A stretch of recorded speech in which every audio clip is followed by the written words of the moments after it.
Good afternoon, YouTube. So, oh, that's noisy. Let me see if I can roll it a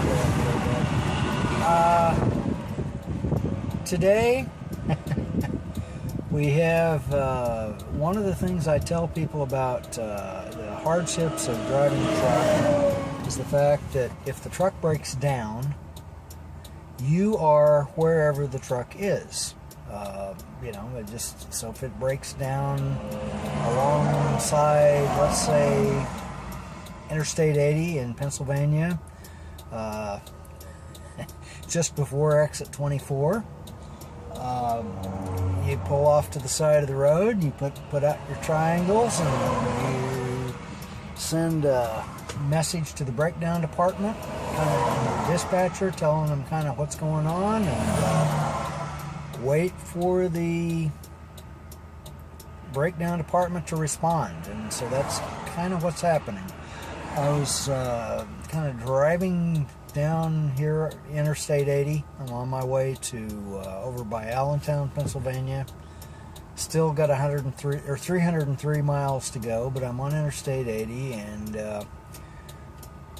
there was this, the road's pretty busy, and so there was this deer kind of laying in my lane, and there was, I don't know when it had been hit, but it was right in my lane, right in the center, and I didn't have any choice. I had a car beside me. I didn't have any choice but to just kind of run over the top of it. And but the thing was sticking up enough.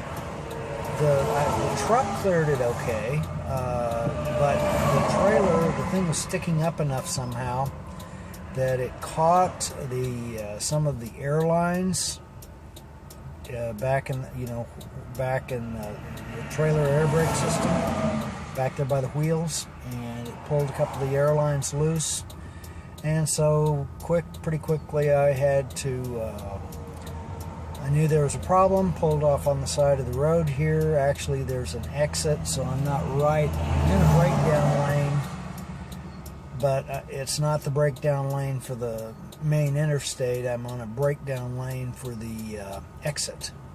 So there's a little bit of a barrier, buffer between the trucks and the cars and the trucks you hear going by and where my truck is parked. So they're, so I put my triangles out, and right now I'm looking down at my Qualcomm to see if the breakdown department has responded yet. They haven't. Sometimes it might take them a couple of hours before they do. And so I already know that, so I'm just kind of parked here waiting for them to respond. What they're going to have to do, they're going to have to get probably a truck stop garage, and there's plenty of truck stops that are in the vicinity here. Get one of those truck stops, probably a TA or maybe a Petro, but probably a TA would be the closest. Get one of those truck stops to send a service vehicle out here and fix those airlines. And that's because otherwise I can't go anywhere because I don't have any air to the trailer. Basically, if I release the trailer, if I try to release the trailer brakes, I just lose air pressure. So, that happens sometimes. You can be kind of driving along, no problem, even on a busy road, and something can happen like that. There's a deer in my lane. There was no place I could go. I just kind of had to run over it, and this is the result. So here I sit, kind of ultimately waiting for a repair vehicle to sort of come and rescue me. Okay, so we're going to get a little wind noise, but right now you can kind of see the source of the problem. Those airlines that are hanging down there towards the center of the image, those should be attached to that air, to the air, I forget the term, but it looks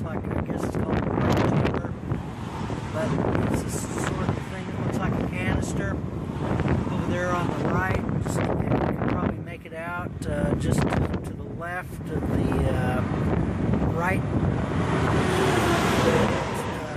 set of duals there. Those air lines that are hanging down should be attached to that, and so the deer kind of knocked those loose. Can't really see it from here, but on the axle in between, that goes in between the that front axle there, on the front of that axle there is there's a little bit of deer hair. So that's where the deer hit. His legs or something. I'm not telling. But some portion of the deer hit the airlines and kind of knocked them loose from the air canister. So it turned out that canister that you're looking at right there, along with the brake lines, had to be replaced. So it's now quite a few hours later. I have stopped at Milton, Pennsylvania. I was basically running out of hours. It ended up I was on the side of the road there.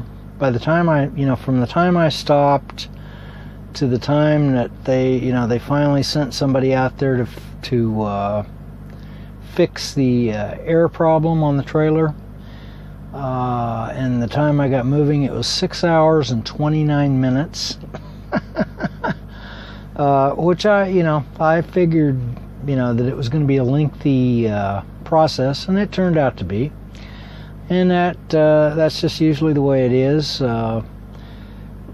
Typically, once the truck breaks down and it's on the side of the road, by the time they actually end up sending help and getting the problem resolved, at least 4 hours are going to go by, and more likely, in this case, like I say, it was about six and a half hours. So, in any case, I've made it to Milton, Pennsylvania. Kind of ran out of driving time, the 14-hour day, and so they'll just, it's up to the company now to reschedule the load. It was supposed to deliver at 4 a.m.